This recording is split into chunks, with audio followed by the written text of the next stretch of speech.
जी महाराज ने हमें मार्ग दिया,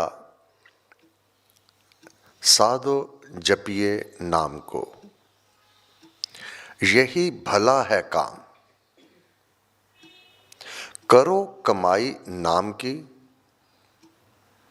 करो कमाई नाम की, मुख मांगा लो दाम। मुख मांगा, तुझे क्या चाहिए? तू एक बार नाम का जाप करके उससे मांग, वह तुझे मुंह मांगी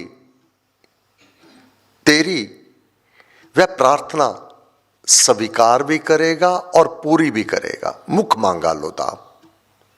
दाम जो नाम का जाप किया साकाम, कामना सहित, उसके बदले में मांग कर ली, वह अवश्य पूरी कर देवेगा। यूं ही महापुरुषों ने नहीं लिखा, अपने अनुभव में कहा, जो मांगे ठाकुर अपने ते सोई सोई देवे। देने वाला वह है। तो उससे मांग कर, अगर अकेला मांगता रहेगा, उसके नाम का जाप नहीं करेगा और वह तेरी कामना भी पूर्ण नहीं करेगा। नाम जाप करके, उससे प्रीति करके, उसको अपने आप को समर्पित करके जब तू मांग करेगा वह पूरी भी करेगा। यहां तक कि बिन मांगे मोती मिले, तुझे मांगने की भी आवश्यकता नहीं होगी। तेरे मांगने से पहले ही वह तेरी कामनाएं पूर्ण करता चला जाएगा। भगवान ने स्वयं गीता में ही कहा हुआ है, मेरे भक्त को क्या चाहिए, कब चाहिए, कितना चाहिए, इसका विधान मैं पहले ही कर देता हूं। उसको मांगने की भी आवश्यकता नहीं रहती। मैं अपने भक्त की देख रेख, उसका पालन पोषण, उसका योग क्षेम मैं अपने हाथ में ले लेता हूं। यह किस किस ने अनुभव कर लिया? बाल काल में ही परमात्मा को अपनी दिव्य दृष्टि से देख लिया। ध्रुव ने, प्रहलाद ने, नारद जी ने, वाल्मीकि जी महाराज ने, भगवान वेद व्यास जी ने, और अर्जुन को तो भगवान ने स्वयं कृपा करके अपने विराट स्वरूप के दर्शन करवा दिए। इस स्वरूप के दर्शन ना तो ध्रुव ने किए थे, ना प्रहलाद ने किए थे, ना नारद जी ने किए थे, ना वाल्मीकि जी महाराज ने किए थे, ना व्यास देव जी ने किए थे। वह जब कृपालु हो जाता है, तू अपने आप को समर्पित कर दे। अर्जुन ने अपने आप को पूर्ण रूप से भगवान को समर्पित कर दिया। 11 अक्षौणी सेना, जो चतुरंगिणी सेना है, प्रभु मुझे ये नहीं चाहिए। 11 अक्षौणी सेना, ये नहीं चाहिए मुझे तो आप चाहिए। और हमें ये पदार्थ चाहिए, ये पदार्थ चाहिए, देने वाला वह है, यह भी भूल जाते हैं। आज हम जिस स्थान पर बैठे हैं, जिस स्थिति में बैठे हैं, ये वह उस परमात्मा ने बिठाया हुआ है। और हम अपना अभिमान, मैं यहां पहुंच गया, मैंने ऐसा किया, मेरा ये, मेरा वो, इतना अभिमान में, इतने अज्ञान में घूमते रहते हैं। मैंने किया, मैंने किया, मैंने किया, मेरा हुआ, मेरा चल रहा है, मेरे द्वारा हो रहा है। बस इस अज्ञान से बाहर नहीं निकल रहे। महाराज जनक निकल गए।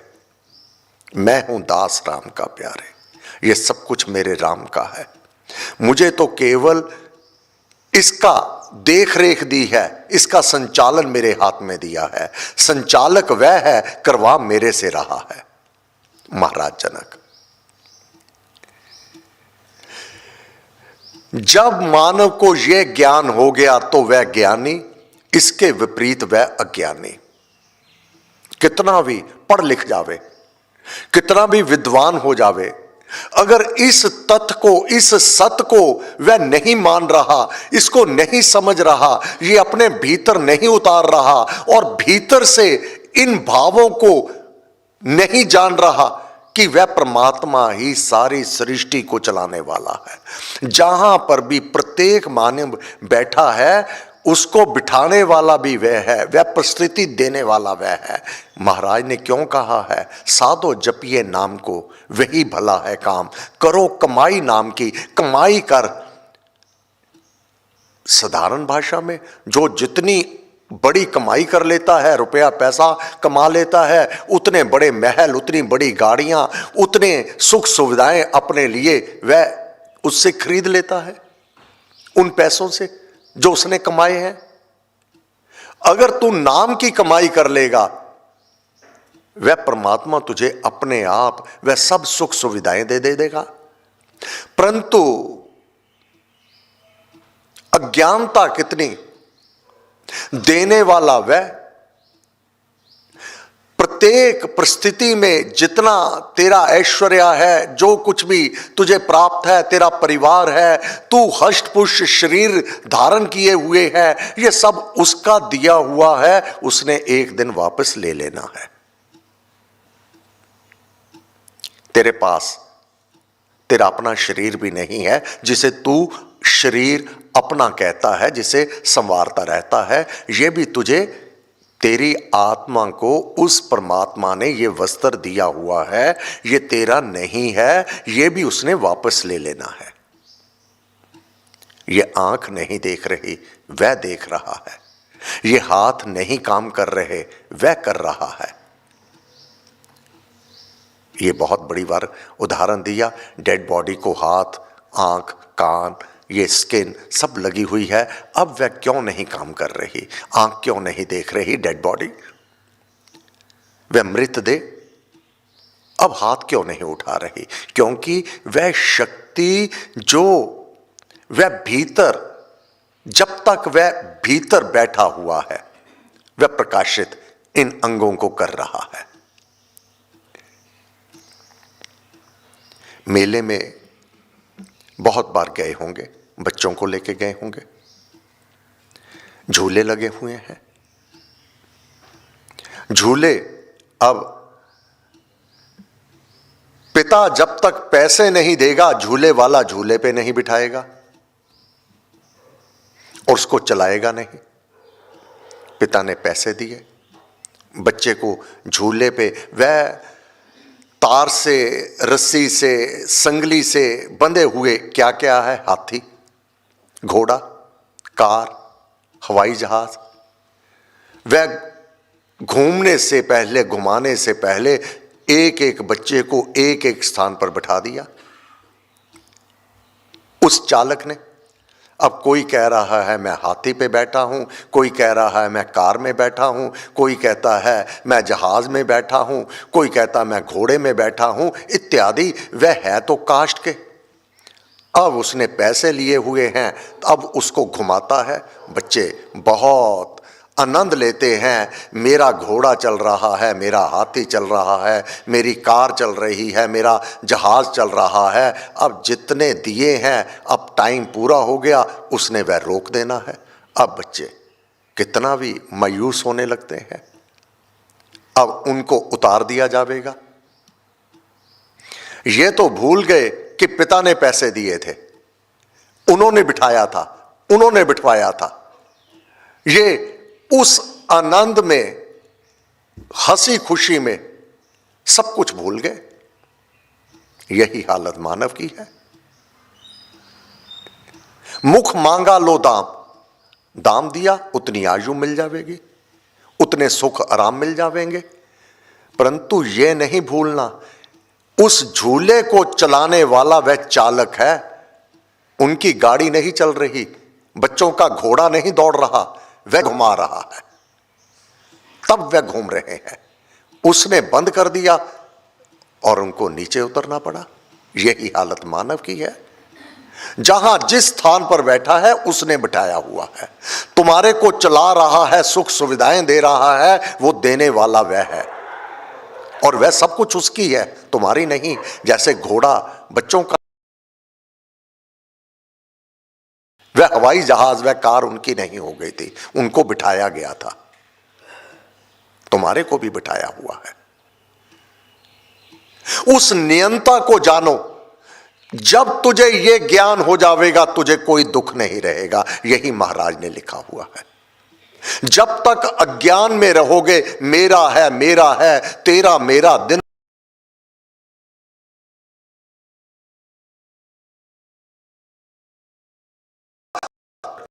ये हीरे जवाहरात तेरा परिवार ये तेरा नहीं है, वह परमात्मा का है। तुझे तो उन्होंने आनंद देने के लिए, तुझे वह सुख सुविधाएं, तेरे से प्यार है उस परमात्मा को, क्योंकि तूने किसी ना किसी जन्म में नाम का जाप किया हुआ है, तूने उसका दाम भरा हुआ है, इसलिए वह सुख सुविधाएं तुझे प्राप्त है। इसमें अभिमानित हो जाना, अपने आप को बहुत बड़ा मान लेना, बस यही अज्ञानता है और यही तेरे दुखों का कारण होगा।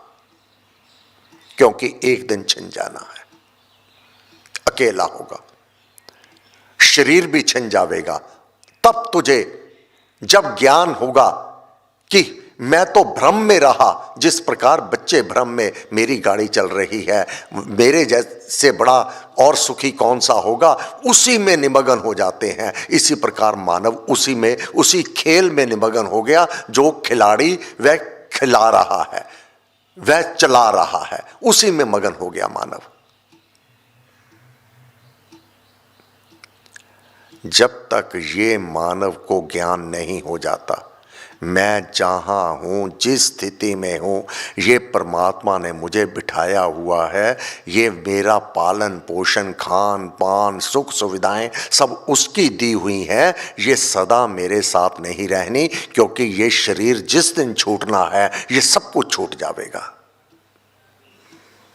मेरे सगे संबंधी, मित्रगण, धन दौलत सब कुछ छूट जाएगा। मेरी आत्मा जो मैं हूं वास्तव में, तब वह अकेली होगी। तब अकेली कितनी होगी? अगर नाम की कमाई नहीं की हुई, वह धन एकत्रित नहीं किया हुआ, सेवा परहित परोपकार का अगर पूंजी राम नाम की पाइए, पाथे साथ नाम ले जाइए। केवल यही पूंजी तेरे साथ चलनी है। तेरे शुभ कर्म, तेरे पुण्य कर्म, तेरी सेवा और नाम जाप, तेरे तप, जो जप तप शुभ कर्म किए हैं वाले हैं। अन्यथा विपरीत कर्म, बुरे कर्म, ये भी साथ जाएंगे। उसका परिणाम कई जन्म भय कीट पतंगा, उसका परिणाम ये हो जाएगा। बुरे कर्म करके, अनुचित करके कई जन्म भय कीट पतंगा, उसी जोनी में चला जाएगा। इसलिए देवताओं के लोकों में, और ये मानव नहीं जान पा रहा। भगवान ने बार बार कहा है, हे अर्जुन, जन्म और मृत्यु के बीच में जो थोड़ा सा काल है, ये अवश्य में टूट जाने वाला है, ये छूट जाने वाला है। अब अगर भगवान ने कहा जन्म, जब पुत्र अथवा पुत्री हम जब जन्म हुआ, और मृत्यु ज्यादा से ज्यादा 100 वर्ष, इससे अधिक तो नहीं, इससे कम तो है, ज्यादा से ज्यादा मान लो 100 वर्ष। भगवान ने कहा ये बहुत छोटी अवधि है आत्मा को ये शरीर की प्राप्ति। चाहे जीव जंतु, उनकी तो और भी कम अवधि रहती है, और भी कीड़ा मकोड़ा तो हर पल जीवित हो रहा है, मर रहा है, जन्म ले रहा है, मर रहा है। बरसातें आएंगी, ईंट उठाओगे नीचे से कीड़े, और अगले ही पल पांव के तले वह मसले जाएंगे। इतनी छोटी आयु है मानव की, यह अवश्य टूट जाने वाली है। परंतु इस छोटी सी अवधि में पुण्य कर्म, शुभ कर्म, नाम जाप, ये तप के कई हजार वर्ष तक सुखमय लोकों को, चंद्र लोक को मानव अपनी आत्मा को ले जाता है। कई हजार वर्षों के, 1000 से लेकर 2500 वर्षों तक अपनी आत्मा को सुखी कर लेता है। भगवान ने तो कहा है ये अवधि छोटी है। साथ में भगवान ने यह भी जो कहा हुआ है, हे अर्जुन, ईश्वर सब प्राणियों के हृदय के स्थान में रहता है। 18वां अध्याय पहुंच जाएगा, आज का जो पाठ आगे नहीं ले रहा हूं, उसकी भूमिका है, उसको समझने में बहुत आसानी हो जाएगी, क्योंकि वह थोड़ा सा कठिन है समझना। जब ये पाठ समझा होगा तो उसको समझना बहुत आसान हो जाएगा। जो गीता का 13वां अध्याय और 17वां श्लोक आएगा, उसको थोड़ा सा समझना कठिन हो जाता है, क्योंकि कहा है भूतों का पालक मैं हूं। वह जानने योग्य है। ये हम पहले आज के पाठ में ले चुके हैं। ध्रुव ने जान लिया था, प्रहलाद ने जान लिया था, नारद जी ने उसको जान लिया था, वाल्मीकि जी ने जान लिया था, व्यास देव जी ने जान लिया था। तो कोई कठिन नहीं है, ये साधना है, ये जाप है तेरे, ये तेरा जीवन है। इसको जिस ओर लगा देगा उस ओर का ज्ञान तेरे को हो जाएगा। तू पराये पर्दे उठाता फिरता है, केवल बाहर की खाक छानता फिरता है। उसने ये कर दिया, उसने वह कर दिया, वो वैसा है, वो परिवार ऐसा है, उनका बेटा ऐसा है, उसकी बेटी ऐसी है, वह स्वयं ऐसा है। वह खाक तू छानता रहा जिसका तुझे कोई लाभ नहीं हुआ। तो उस परमात्मा को जानने का यत्न नहीं किया, और जिन्होंने किया उन्होंने उसको जान लिया, उसने देख भी लिया। वह अति सूक्ष्म होता हुआ भी उन्होंने देख लिया। कैसे? माध्यम जाप पाठ। जिस प्रकार छोटे छोटे कीटाणु आंखों से नहीं देखे जा सकते, परंतु खुर्दबीन से वह छोटे छोटे कीटाणु देखे जा सकते हैं। वह मेहनत करके जिसने खुर्दबीन ले ली वह देख लेगा। इसी प्रकार जिसने मेहनत कर ली, जिसने जाप पाठ तप कर लिए, वह उस परमात्मा को देख भी लेगा, उससे बात भी कर लेगा, उसकी बात सुन भी लेगा। ये साधना है, ये यूं ही नहीं मिल जाती। इसके लिए प्रयत्न करना होगा। प्रयत्न अपनी साधना है, अपना जाप है, अपना पाठ है। और कामों में तो समय देते हो, परंतु इस ओर ध्यान तक भी नहीं देते। अज्ञानता इतनी, जो साथ नहीं चलना उसको समय देते हो, जो साथ तीनों लोकों में रहना है उसको भुलाए बैठे हो। समय पूरा हुआ, यह प्रसंग चलता रहेगा। धन्यवाद। सर्वशक्ति मते परमात्मने श्री रामाय नमः। सर्वशक्ति मते परमात्मने श्री रामाय नमः। सर्वशक्ति मते परमात्मने श्री रामाय नमः। सर्वशक्ति मते परमात्मने श्री रामाय नमः। सर्वशक्ति मते परमात्मने श्री रामाय नमः। सर्वशक्ति मते परमात्मने श्री रामाय नमः। सर्वशक्ति मते परमात्मने श्री रामाय नमः। सर्वशक्ति मते परमात्मने श्री रामाय नमः। सर्वशक्ति मते परमात्मने श्री रामाय नमः। सर्वशक्ति मते परमात्मने श्री रामाय नमः। सर्वशक्ति मते